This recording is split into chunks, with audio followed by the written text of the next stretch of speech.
김영문 목사의 새날 장로교회의 시간. 지금 이 시간은 시카고 새날 장로교회 김영문 목사님의 말씀입니다.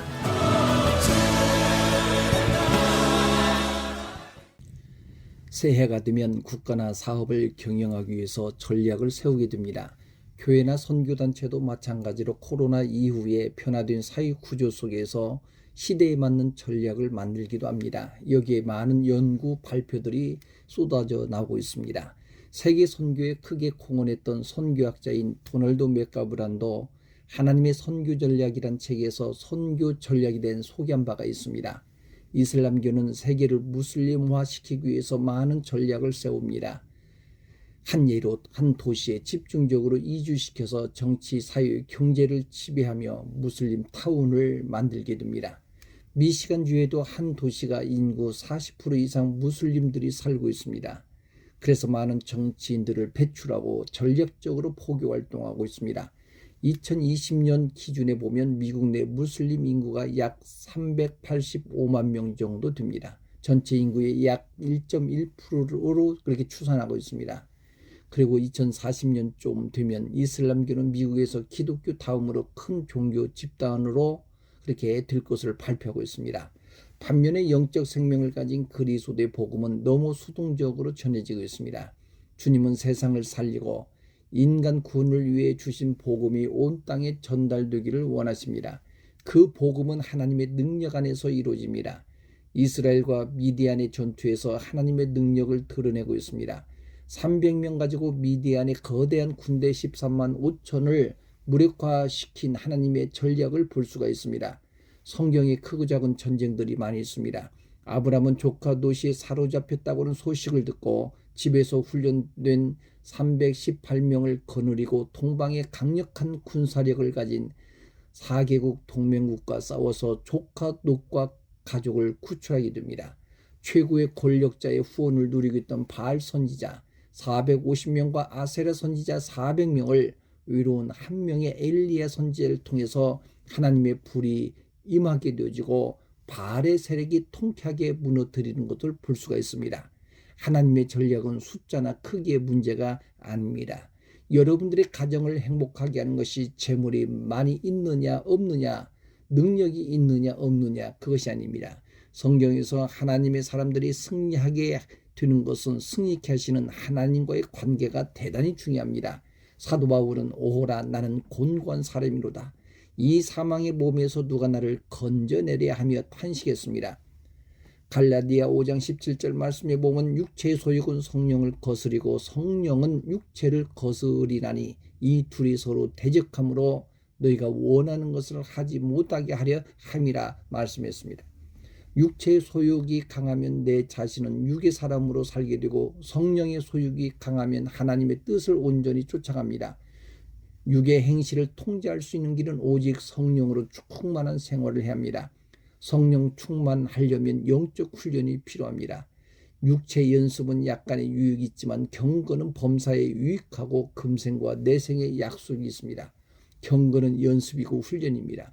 군인들은 한 번 있을까 말까 하는 전투를 위해서 2년 내지 3년 훈련받게 됩니다. 하나님은 나라가 어려울 때 기드온을 불러서 미디안 군대로부터 자기 백성을 구원하게 하셨습니다. 군사력이 13만이 넘는 미디안을 이스라엘이 이긴다고 하는 것은 쉽지가 않습니다. 당시 기드온이 소집한 군인들이 3만 2천 명이었습니다. 하나님은 그것도 많으니까 싸움에 두려운 자를 다 보내돌겠습니다. 남은 자가 10,000명입니다. 그것도 많으니까 물가로 데리고 가서 물을 마시게 합니다. 손으로 움켜 입에 대고 핥는 자가 300명이고 무릎을 꿇고 머리에 숙여서 마신 자들이 9,700명이었습니다. 하나님은 손으로 움켜 입에 대고 핥는 자 300명을 제외하고 나머지는 다 집으로 보내도록했습니다. 물을 핥아먹은 300명으로 너희를 구원하며 미디안을 내 손에 넘겨주리라 말씀하셨습니다. 전투할 수 있는 이 300명, 미디안 군대는 골짜기에 해변의 모래처럼 가득합니다. 누가 보더라도 이길 수 없는 전투입니다. 이스라엘 무기를 볼까요? 이스라엘 백성들의 무기는 나팔, 핀, 항아리, 횃불이었습니다. 전쟁에 도움이 되지 않습니다. 오히려 적군들에게 노출시키는 위험한 도구들입니다. 군인 한 사람이 실수해서 나팔 소리를 낼 수도 있고 한밤중에 산길 걷다가 항아리가 깨질 수도 있습니다. 그 순간에 항아리에 감춰진 횃불이 보일 수도 있습니다. 그러다 보면 다 들통나게 됩니다. 상식적으로 전쟁에는 도움이 안 됩니다. 거기에 기드온은 자신감이 없습니다. 오직 하면 하나님이 기드온에게 내려가기를 두려워하거든 내 부하를 데리고 적들의 진영에 정탐하라. 그러면 내가 자신감을 얻을 것이라 보냈습니다. 어떤 상황을 목격합니까? 미디안 보추병들이 꿈 이야기를 서로 주고받고 합니다. 내가 꿈을 꿨는데 보리떡 한 덩어리가 미디안 진영으로 굴러 들어와서 장막을 쳐서 무너뜨리게 되었노라고 이야기합니다. 그 주인공이 요아스의 아들 기드온의 칼이다. 하나님이 미디안과 그 모든 진영을 그의 손에 넘겨주셨다. 자기들끼리 이렇게 꿈 이야기 해몽까지 하게 됩니다. 정탐에 갔던 기드온은 현장에서 확신을 얻게 된 것입니다. 미디안 사람들의 꿈 이야기한 대로 300명을 세계적으로 나누고 항아리에 횃불을 감추고 나팔을 가지고 그들이 교대할 시간에 오른쪽에 있는 나팔을 불고 항아리를 부수고 왼쪽에 횃불을 쳐들며 여호와를 위하라 기드온을 위하라 외쳤습니다. 미디안 진영이 한순간에 혼비백산이 되어서 자기들끼리 칼로 치고 싸우다가 결국 도망쳐버립니다. 피 한 방울 흘리지 않고 이겼습니다. 이 말씀을 통해서 중요한 교훈을 주고 있습니다. 숫자의 문제가 아니고 순종의 문제라는 사실입니다. 왜 불순종합니까? 성경에서 불순종한 자의 특징은 하나님 부르심에 감동이 없습니다. 하나님은 기드온이 고백한 대로 15절에 극히 약하고 가장 작은 자로 잘 알고 있습니다.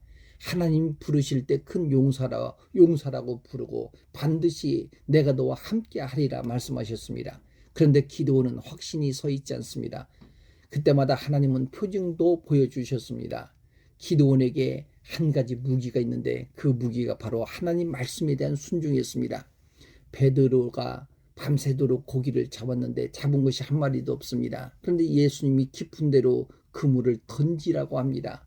전문가인 자신을 볼 때 예수님 말씀이 이해가 되지 않지만 주님 말씀 의지해서 그물을 던지는 그 순종이 그 인생을 바꿔놓았습니다. 인도에서 한평생을 선교사로 살았던 스탠리 존스라고 하는 사람이 디바인 예스라는 책을 썼습니다. 그가 69세 중풍이 걸려서 보스턴 병원에 입원을 하게 되어지고 5개월 동안 있는 동안 이 책을 쓴 것입니다. 디바인 예스, 하나님 말씀에 대해서 언제나 이해하고 순종하는 것입니다. 존스는 한평생 하나님 말씀에 이해하며 순종하며 살았습니다.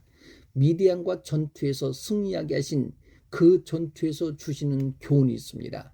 하나님이 계획하시고 하나님이 결정하십니다. 왜 300명을 선택했습니까? 300명이 특별한 능력이 있어서 선택을 했습니까? 아니면 적군이 올 때 살피면서 물을 마셨기에 군인 정신이 있어서 택하셨습니까? 성경은 이렇게 말합니다. 내가 누구를 가리켜 이르기를 이 사람이 너와 함께 가리라 하면 그는 너와 함께 갈 것이고 내가 누구를 가리켜 이 사람은 너와 함께 가지 말 것이라 하면 그는 가지 말 것이라 하셨습니다. 무슨 뜻입니까? 물 마시는 현장에서 하나님이 결정을 하시는데 숫자가 적은 곳을 선택했습니다. 너를 따르는 백성이 너무 많은즉 이스라엘이 나를 거스려서 스스로 자랑하기를 내 손이 나를 구원하였다 할까 함이라.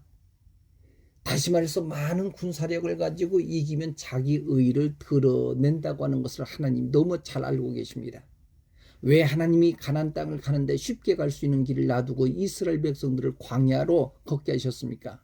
신명기 8장 2절 말씀 보면 내 하나님 여호와께서 40년 동안 내게 광야 길을 걷게 하신 것을 기억하라. 이는 너를 낮추시며 너를 시험하사 내 마음이 어떠한지 그 명령을 지키는지 지키지 않는지 알려 하심이라 했습니다. 내 힘으로 살아가는 것이 아니라 하나님의 은혜로 살게 된다고 하는 사실을 깨닫게 합니다. 청취자 여러분, 숫자가 많거나 훈련된 군사력이 뛰어나서 승리하는 것이 아닙니다. 하찮은 보리떡 한 덩이와 같은 기드온이지만 하나님께서 함께 하시니까 거대한 장막 같은 미디안 연합군도 단숨에 물리치게 됩니다. 새해를 이제 맞이하게 됩니다. 한 번도 걷지 아니한 새해를 도전하게 됩니다. 우리 모두가 인생의 주인 되신 하나님을 나의 주인으로 모시고 새롭게 출발하시기를 기원합니다. 지금까지 시카고 새날장로교회 김영문 목사님의 말씀이었습니다. 시카고 새날장로교회는 111 올리브 스트리트 알링턴 하이츠에 위치해 있으며 주일 예배는 매주 오후 12시 한어부, 영어부, 주일학교와 유스그룹 예배가 각각의 장소에서 드려집니다. 신앙상담이나 교회에 대한 자세한 사항은 한어부 847-217-1157, 영어부 847-219-0042번으로 연락 주시기 바랍니다.